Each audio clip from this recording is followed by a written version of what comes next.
আজকে আমরা একটা দারুণ জিনিস নিয়ে কথা বলবো। অ্যালেন মাস্কের ভবিষ্যৎ ভাবনা, মানে তার দেয়া ব্লুপ্রিন্টটা একটু সহজ করে বোঝার চেষ্টা করব। শুরুতেই মাস্কের এই কথাটা ভাবুন তো। আমার ধারণা ২০ বছরেরও কম সময়ের মধ্যে কাজ করাটা ঐচ্ছিক হয়ে যাবে। মানে সিরিয়াসলি, এমন একটা দুনিয়ার কথা ভাবুন তো যেখানে পেটের দায় আর কাজ করতে হবে না। কিন্তু কিভাবে এটা সম্ভব, আর সেই পৃথিবীটা দেখতে কেমন হবে? চলুন আজ এই ব্যাপারটাই একটু গভীরে গিয়ে দেখি। আচ্ছা, তাহলে চলুন শুরু করা যাক। এই ভবিষ্যতের প্রথম পিলারটা কি? মাস্ক এমন কিছু টুল বানাচ্ছেন যা আমাদের একে অপরের সাথে যোগাযোগ আর চিন্তাভাবনার ধরনটাই পাল্টে দেবে। আর এই সব কিছুর কেন্দ্রবিন্দুতে আছে তার প্ল্যাটফর্ম এক্স। মাস্কের কাছে এক্স কিন্তু শুধু একটা সোশ্যাল মিডিয়া প্ল্যাটফর্ম না, এটা তার থেকে অনেক বড় কিছু। তার লক্ষ্য হল মানবজাতির জন্য একটা কালেকটিভ কনশাসনেস, বা বলা যেতে পারে একটা সম্মিলিত মস্তিষ্ক তৈরি করা। ব্যাপারটা একটু বুঝিয়ে বলি। ধরুন পৃথিবীর এক কোণে একজন কৃষক তার ফসল নিয়ে একটা সমস্যায় পড়ল। সে এক্সে সেটা জানালো, আর মুহূর্তের মধ্যে বিশ্বের সেরা কৃষিবিজ্ঞানীরা সেই ডেটা পেয়ে গেল এবং সাথে সাথে একটা সমাধানও দিয়ে দিল। কোনো ভাষার বাধা নেই, কোনো ভৌগোলিক দূরত্ব নেই, সবাই যেন একটা মস্তিষ্কের অংশ। এটাই মাস্কের স্বপ্নের কালেকটিভ কনশাসনেস। এখন প্রশ্ন হল, এই বিশাল কালেকটিভ কনশাসনেস জিনিসটা তৈরি হবে কিভাবে? এখানেই এক্সের এই ফিচারগুলো কাজে আসে।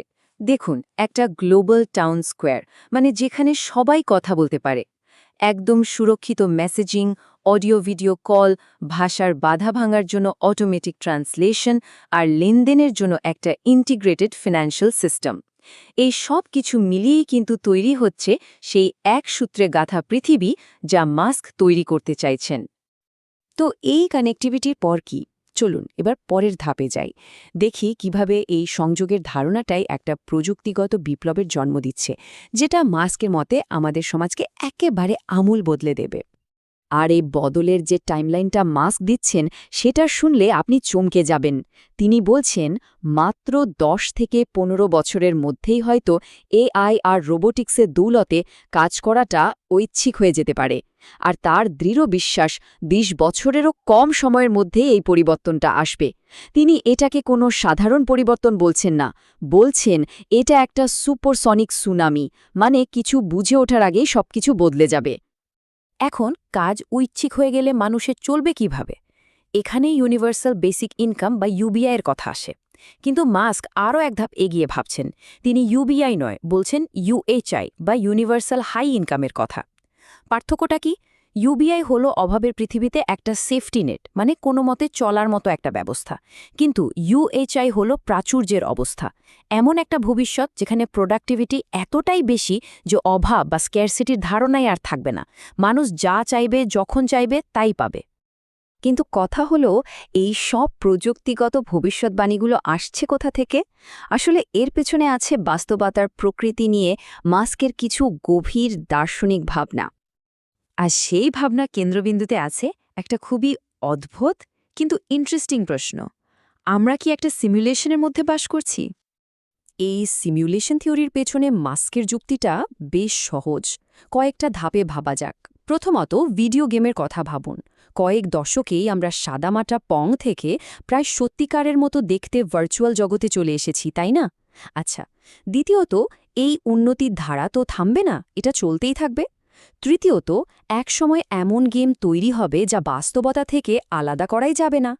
এখন আসল প্রশ্নটা হলো, যদি কোটি কোটি এমন সিমিউলেটেড বাস্তবতা তৈরি করা সম্ভব হয়, তাহলে আমরা যে আসল বা বেস বাস্তবতায় আছি সেই সম্ভাবনাটা ঠিক কতটুকু?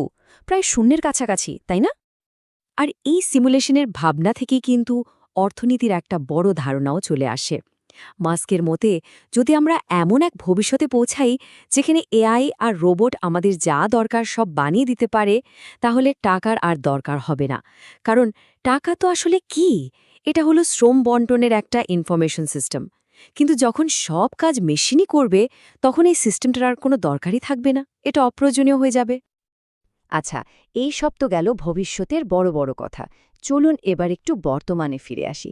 যারা কিছু তৈরি করতে চান, মানে উদ্যোক্তা বা বিল্ডার, তাদের জন্য মাস্কের পরামর্শগুলো কি সেটা একটু দেখি। মাস্কের মূল মন্ত্রটা খুবই সহজ কিন্তু খুব শক্তিশালী। তুমি যা নিচ্ছ তার চেয়ে বেশি তৈরি করার লক্ষ্য রাখো, মানে সমাজে একজন নেট কন্ট্রিবিউটর হন। দিন শেষে যেন আপনার অবদানটা আপনার নেওয়া সুযোগ সুবিধার থেকে বেশি হয়। তো যারা কিছু গড়তে চান তাদের জন্য মাস্কের মূল নীতিগুলো কি? প্রথমত, এমন কিছু বানান যা মানুষের কাজে লাগে, যা দরকারি। দ্বিতীয়ত, আপনার টিমের ওপর ভরসা রাখুন, একা কিছু করা প্রায় অসম্ভব। তৃতীয়ত, হ্যাঁ, আপনাকে পাগলের মতো খাটতে হবে, এর কোনো শর্টকাট নেই। চতুর্থত, এটা মেনে নিন যে ব্যর্থ হওয়ার একটা বড় সম্ভাবনা সব সময়ই থাকবে। আর সবশেষে, টাকাকে লক্ষ্য বানাবেন না। টাকা হলো ভালো কাজ করার একটা বাই প্রোডাক্ট বা ফলাফল, এর বেশি কিছু নয়। সব আলোচনার শেষে আমরা একটা মৌলিক প্রশ্নের সামনে এসে দাঁড়াই। এমন এক প্রাচুর্যের পৃথিবীতে যেখানে কোনো অভাব নেই, কাজ করাটাও আর বাধ্যতামূলক নয়, সেখানে জীবনের মানে কি হবে? এই যে এত প্রযুক্তিগত অগ্রগতির কথা আমরা বললাম, তা শেষ পর্যন্ত আমাদের সেই পুরনো কিন্তু সবচেয়ে জরুরি প্রশ্নের দিকেই ফিরিয়ে নিয়ে যায়। আমাদের জীবনের উদ্দেশ্য কী?